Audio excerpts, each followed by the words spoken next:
Et tu sais quoi, dans mon entourage, je connais quelqu'un qui a vécu ce genre de moment. Tu sais, le genre de moment qui change toute une vie. Et pour de bon, tu vois. Le moment clé.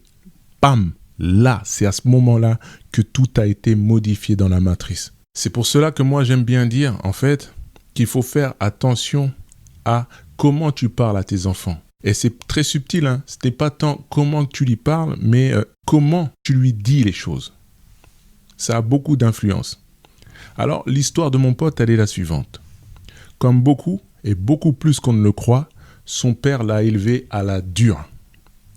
Des fois, on se demande même, ce genre de darons, c'est quoi leur problème? Est-ce que dans leur enfance, ils ont manqué d'affection? Est-ce qu'ils détestent leurs enfants? Ou ils ne savaient pas comment s'y prendre pour éduquer un enfant? On se demande, mais c'est quoi leur problème dans leur tête? Pourquoi ils sont aussi méchants, tu vois? Toujours est-il, sur le terrain, les marques d'amour, elles étaient extrêmement rares, voire invisible, tu vois. Je te raconte une anecdote. Elle est un peu triste.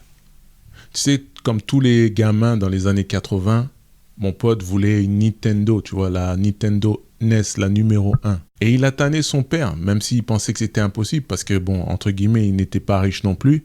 Il a tanné son père pendant 2 ans. Et ce fut juste au moment où son cousin a demandé à son oncle cette console, son oncle c'est son père, que là il a reçu la sienne. Et t'imagines le message que ça a représenté dans le cœur du petit? Souvent, les gens, ils ne se rendent pas compte de ça. Mais bon, la question, c'est savoir qu'est-ce qui se passe dans la tête du père pour qu'il agisse ainsi. Tu vois, il vivait dans une terreur monstre. Je ne sais pas si tu as connu ça, mais quand papa n'est pas là, c'est open bar. Mais dès que tu sais qu'il va arriver, au moment où tu entends la clé qui tourne la porte, ça y est, t'es en mode panique générale comme si tu allais mourir. Tu vois le truc? Il vivait quasiment dans la terreur. C'était le genre de père, tu ramenais de mauvaises notes à l'école, mais tu pouvais te manger des coups de ceinture, tu vois. Et puis la communication, elle était quasiment inexistante. C'était limite une communication entre un général et un troufion, si tu veux voir à peu près comment ça se passait chez lui. C'était terrible. Il cassait un verre, il se mangeait une tarte, direct. Et un jour, il s'est passé un petit truc particulier. C'est que ce daron-là, il avait l'habitude de se faire couper les cheveux, mais une coupe sensationnelle par un de ses potes. Le pote-là, il était carrément coiffeur, tu vois, un pro. Et il n'était pas disponible, ce pote. Il a donc demandé à son fils, écoute, coupe-moi les cheveux. Quasiment comme ça, tu vois.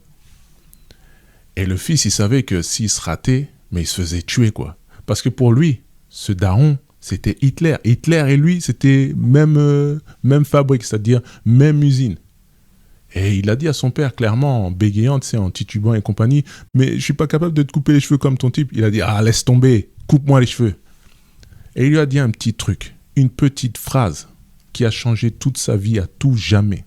« Écoute, tu vois le pote qui me coupe les cheveux?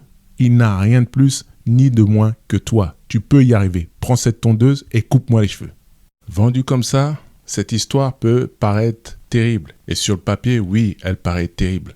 Mais mets-toi aux yeux de mon pote. Ce jour-là était un jour décisif.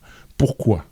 Parce que Hitler, Pablo Escobar, tous les tyrans de l'univers incarnés par son père, lui avaient dit clairement, le message c'était « Écoute mon fils, je te fais confiance, tu peux y arriver. » Et c'est là que l'information a été inscrite à vie dans son cerveau. C'est là qu'il a pris confiance en lui. Parce qu'avant tout ça, il ne valait rien. Il était une merde. C'est-à-dire qu'il fallait que son cousin demande à son oncle pour que lui aussi, il ait une PlayStation, une Nintendo, excuse. Il fallait que ça passe par son cousin. Ça voulait dire que son cousin valait plus que lui, en fait, que son propre fils. Mais là, le daron, il a fait, on va dire, la plus grande marque d'affection qu'il attendait de sa vie. Et c'est ce qui a fait aujourd'hui son moteur. Il m'avait raconté que il avait l'occasion de travailler en fait avec un daron. Il avait dit à ce daron au boulot, tu sais, j'ai parlé beaucoup plus avec toi dans cette société qu'avec mon père de toute ma vie. Tu rigoles, je sais, c'est marrant. Peut-être t'as pas eu la même relation avec ton père que lui. Mais la morale de l'histoire, c'est que, comme je l'ai dit au début, c'est très important de veiller à ce que tu dis à ton fils et de ce que tu intègres dans le cerveau de ton fils. Imagine-toi aujourd'hui, ton gamin, tu le vois, tu lui dis que c'est une raclure, qu'il est nul, qu'il n'y arrivera pas, etc. T'arrêtes pas de te moquer de lui. Ça fera quoi comme adulte? Qu'est-ce que tu programmes dans son subconscient, dans son cerveau, hein?